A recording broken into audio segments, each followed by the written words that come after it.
I mean, I've always liked water, just being near it. It's too expensive for me to live close to it now, but if I could, I would live close to it.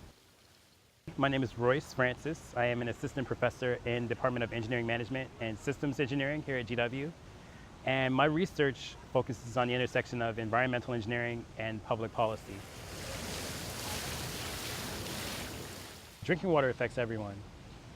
And it's one of those things that we can't get away from. Like water is the substance of life, okay? And so it's very important to me.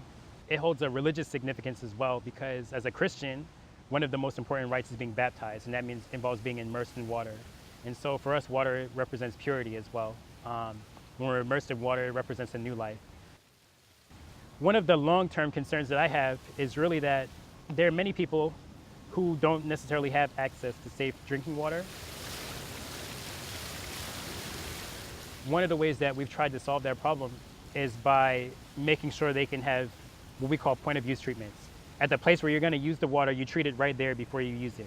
These things help us in places where it's not cost effective to build a large plant, in the middle of the city, for example, build the pipes underground that are needed to distribute that to many different places in the city, and then make sure that every location is connected to this system. It's very expensive, and many places don't have the resources to build out these type of things. All of us can help by finding an NGO or finding organizations that are helping to distribute point of use solutions, or they're helping to work with communities to design community water systems. Because what that allows us to do is it allows us to really invest in our economies in other meaningful ways.